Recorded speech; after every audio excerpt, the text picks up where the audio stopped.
Hello and welcome to Devil's Advocate. After last weekend's all-party opposition meeting of Pakistani parties in London, are Pakistani politicians in a better condition to take on General Musharraf?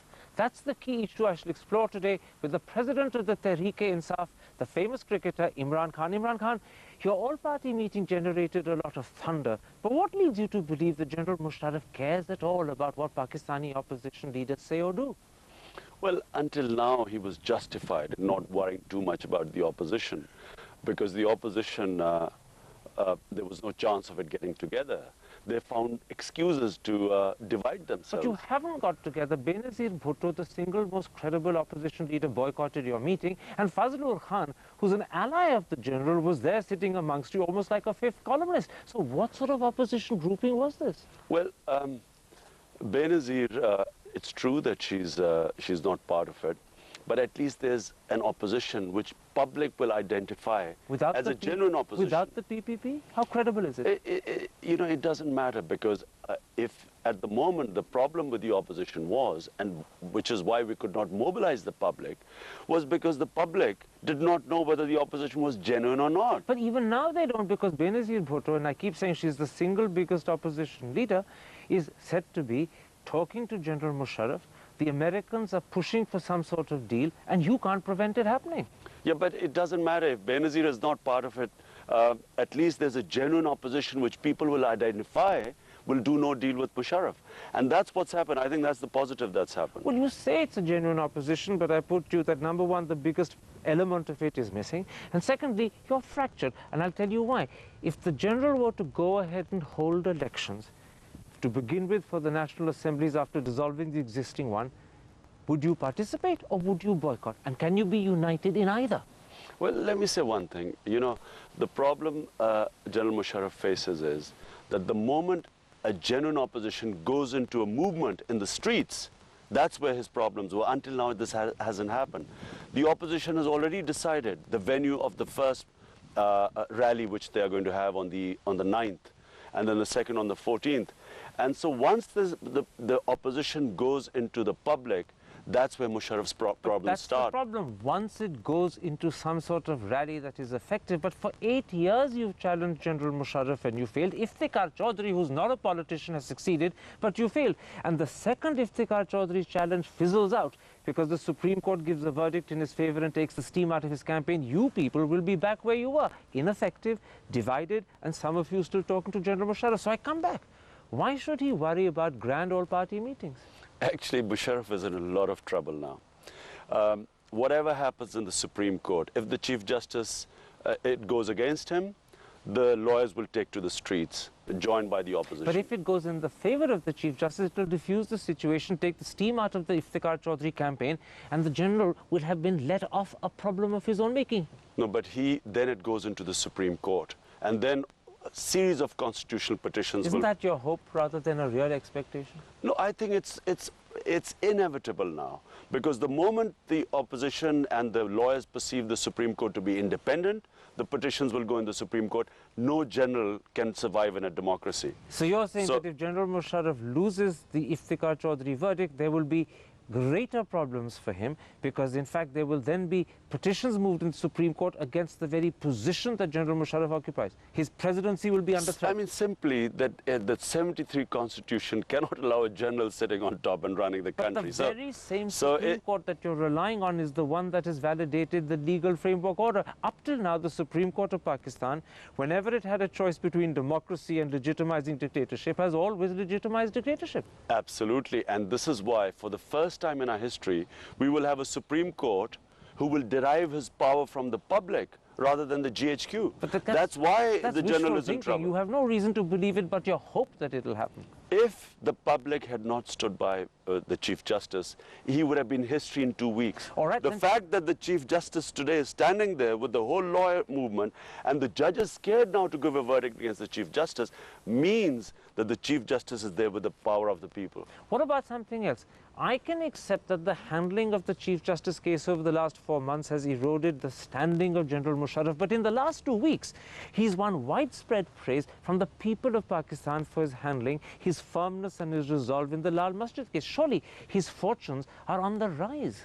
Well, two reasons, well, three reasons. One is the Supreme Court. Second, the opposition now finally deciding to come in the field, which it hasn't so far. Thirdly, the bloodbath at the end, it has gone, you cannot imagine the damage it's done, General Musharraf. It's gone against him.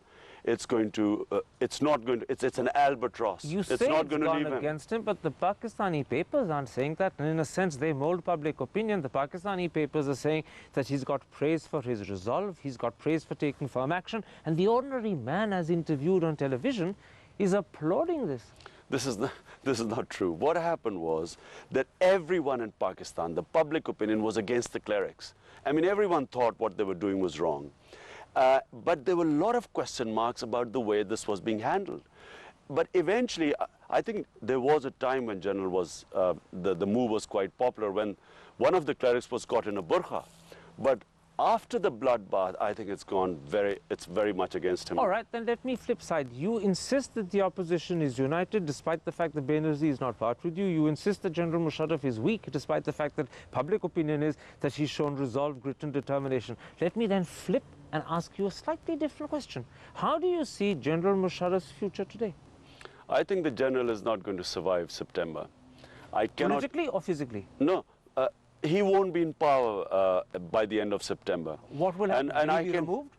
I just think that there are too many now. All the crises are coming to a head.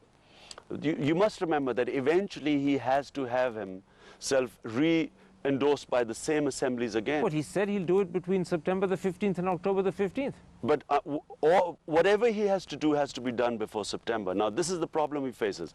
If there's an independent Chief Justice sitting there, there's no way he's going to allow him to go through, you know, I mean, assemblies whose terms last one term cannot elect a president for 2 terms. So you're saying that an independent Supreme Court with an independent Chief Justice, particularly if it's Iftikhar Chaudhry restored, will not allow him to seek a second mandate as president from the existing assembly?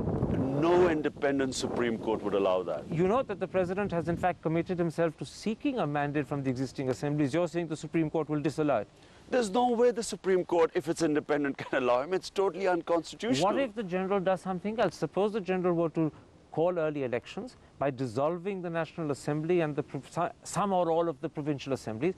Then in those circumstances, he would have a new body that would be perfectly capable of re-electing him. How then do you say he'll collapse before September? But he's even in a bigger mess. If he calls for elections now, with the public opinion against him, you know, a genuine opposition in the field, there's no way he's going to get this King's Party re-elected again.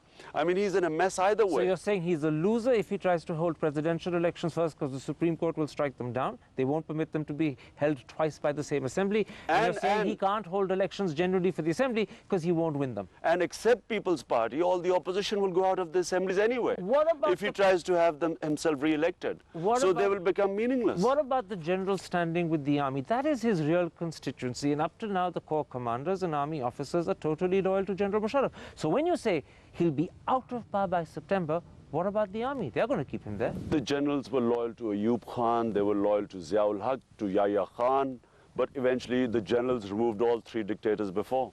In which case, come back to the critical statement you made. You said you can't see General Musharraf surviving beyond September. What is going to happen in September? Well, anything could happen, because the fact is that what's most likely? He will become... What's most likely? Well, he is already a liability. He will become a bigger liability as the movement starts. Liability to whom? For the institution. You mean the army? So you're saying the army will get rid of him? Well, eventually the army, like in the 3 previous cases, it's the army which removes the dictators. So you see a replacement of the general by the army? I don't think he'll be replaced. I think a new general will go for free and fair elections, like happened in But for a new general, he has to be replaced. No, what will happen is that Musharraf will go, the power will go back to the army will be left with no choice but free and fair elections, because the experiment of having a King's Party has failed. Just like in Ayub Khan, when the Convention Muslim League, which was his King's Party, failed, Yahya held free and fair elections. Where then in this scenario that you see does Benazir Bhutto and the attempts that she is supposedly and allegedly making to strike a deal with Musharraf fit in? And where does America's desire to see an arrangement between the two of them fit in? Well, you see, the Americans are under this delusion that they have to have their man in Pakistan, and that's the only way fundamentalism and extremism will be controlled. This is a complete joke. It's exactly what they did in Iran. Shah of Iran was backed right to the end, and eventually the movement for democracy turned against the US. And of course, we saw the reaction. What about Benazir? Is she under delusion? It's exactly what's happening in Pakistan. They are backing an unpopular dictator, and in the end, the democratic movement will turn against the US unless they step back. But what if the democratic movement's most important element, Benazir Bhutto, does a deal with Musharraf? I think Benazir will be sunk if she does a deal. Remember, her father was hung by a military dictator. Her party has had the greatest struggle against the military dictator of Ziaul Haq. So if she does a deal, I think her party will break up. You mean the PPP will ditch its own leader if Benazir does a deal with Musharraf? They might not ditch her, they might just be disillusioned and leave the party. Remember, it's your workers that make you win the election. So if your workers are disillusioned, and they will be, I mean, there are already noises within her party, I just think it'll be very difficult for her to do this deal. So this is why you're so confident that the moment has come for the political parties. Do you think that this is also a moment for the Tehreek-e-Insaf? I think Tehreek-e-Insaf is the idea whose time has come. I mean, the whole justice Politicians movement. always say that, by the way. But let me just say the whole justice movement is Tehreek-e-Insaf. For 11 years, we were calling for independent judicial system. It's happening now. If elections were to be held before the end of this year, how many seats do you think you're likely to win? Remember, you have only one at the moment, your own. I know, but this is the first time we will fight an election prepared and probably in a coalition. I reckon we'll become a power in the assembly. How many seats? I can't say right now, but I think we'll become a power. Can you get over 50? Might do. I mean, you know, You're not sounding very confident suddenly. No, I'm a born optimist. I mean, I probably would aim much higher. But I think that the way our vote bank is increasing, I think we'll do very well. In which case, let's take a break at that point, Imran Khan, and let's come back and talk about your own future. Are you in that strange paradox where your party might do well, but your own future might be in doubt? That's in a moment after the break.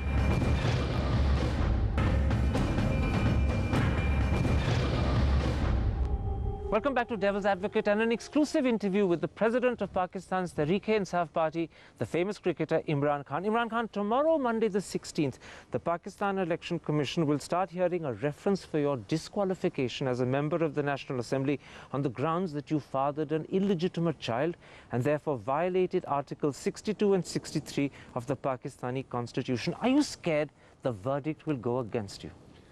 It hasn't even you know, bothered me 1 minute because... So you mean you don't mind if it goes against you? No, it's not that. It's just too ridiculous to invoke Article 62, 63 and by General Musharraf and the MQM. Remember, these are supposed to be liberal parties. Not on the religious parties have never invoked this article. By the way, this was General Ziaul Haq's article. You may be right that the people invoking the article are being hypocritical in doing so. But the paradox is that as long as the articles exist in the Constitution, you could be in gross violation of them. And let me tell you why. On the 30th of July 1997, a Los Angeles court ruled that you were the father of Tyrion Jade and you never disputed that verdict. Many people now believe that 10 years later, that means you've accepted it. It's not true. Look, if you can have, if in a country you have an ex-party judgment, in the US, I mean, anyone can go and have an ex-party judgment. But why not dispute it? Why not challenge I disputed it. I said, look, I am a Pakistani citizen. Come to a court here and get me, you know, file a paternity suit. But you disputed it rhetorically from within the boundaries of Pakistan. Why did you not go back to America and dispute it in a court of law there? I was never planning to do that. And I have no intention. For your protection? No, not at all. I think that anyone can do that. And the whole thing, by the way, was politically motivated. Then, before the elections, it's again politically motivated. Quite right, now, but the problem is that you're at the corner of a politically motivated campaign that could actually end your political career forever. Because the problem is, if the verdict goes against you, not only will you lose your seat now, but you may never be able to contest again because the same disqualification will continue. Karan, let me say first of all, it's an ex-party judgment, does not stand in a court of law. Number two... It stands in a court of law in America, maybe not in Pakistan. Not in Pakistan it can't stand. In Pakistan they will insist that the case was in Pakistan. Let me just say, number one. Number two, the Election Commission will discredit itself if it does that. Because we are already filing, I don't know whether you've heard this, but as of day before yesterday, all top politicians in Pakistan, including General Musharraf, Shaukat Aziz, the Speaker, we filed references on Article 62, 63, which have a lot of proofs and much more solid than the one So against what me. you're doing is that if they move against you, you're going to move against everyone else and bring the whole system down. In my opinion, I can bring the entire assembly out on 62, 63 because you literally have to be an angel to pass that 62, Maybe, which is why it's never been invoked. The problem is, probably everyone in the system in Pakistan is guilty of the violation you're guilty of. I grant that. No, not But that. The election commission might choose to move against you and not them. That's the problem you face. But this is the problem. The election commission, if it does that, I think it will be discredited, and then it'll be flooded with these cases of Article 62, 63 by my party, and they will be stuck because we've got actually proofs of people. I'm not talking about their private lives. I'm talking about plundering the country. I'm talking about violating people's rights. And I mean, there are tons of cases. In a sense, what you're saying to the system and to the president is, you threaten me, I threaten you. You're calling their bluff, or worse, you're in a sense blackmailing them. No, not at all. I'm saying that this was done with malified intention. They suddenly haven't woken up one morning and started to have a moral crusade. No doubt, but the problem is that the malified intention could work because a court in America has deemed that you're the father of a legitimate child. And isn't it also true that in 2004, when Tyrion Jade's mother, Sita White, died, there were widespread reports in Pakistani and British papers that you had begun meeting Tyrion Jade. There were also suggestions that your former wife, Jemima, might even take on the guardianship. All of that can be used against you today. No, it cannot. Look, we've got enough legal opinion on this. You're really confident? The case has zero chances of succeeding. And if they do actually kick me out, they are opening a Pandora's box, and they're not going to survive it themselves. But let me just go one step further. It actually shows how desperate they are, because normally, I mean, every politician who's been in power, there's so much on him. So if they have to drag this one case back again to sort of to kick me out of the assembly, it shows the desperation. Let me pause and put it like this. This all arose because, in fact, you called Altaf Hussain a fascist, you called him a terrorist, you lodged a formal complaint with Scotland Yard in England demanding an investigation into his alleged criminal activities. Do you regret doing that? Regret? Listen, I am so confident that within weeks we will hear a verdict against him by Scotland Yard. He has 234 cases. He has 43 murder cases. He has 18 torture cases. Where do you get this confidence from? Where do you get this confidence from? Because my legal team here is headed by my namesake Imran Khan, who's one of the top human rights lawyers in England. And he's studied all the cases. But have you got some assurance from Scotland Yard? It's not assurance from Scotland Yard, but Scotland Yard already has interviewed me. We've given them the evidence, and my lawyer says there's no way he can get out of this. One last question.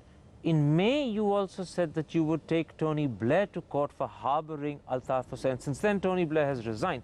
Will you drop that, or will you take action now against Gordon Brown, his successor? Actually, I never said this. This was misquoted. But what I did say was that the double standards of Tony Blair, here they are expecting us to fight a war on terror, but our #1 terrorist is being harbored in Britain. Don't those double standards apply to Gordon Brown as well? Well, I intend to see him, but I mean, he wasn't the Prime Minister. Remember, Tony Blair is in the forefront. Push against Altaf Hussain?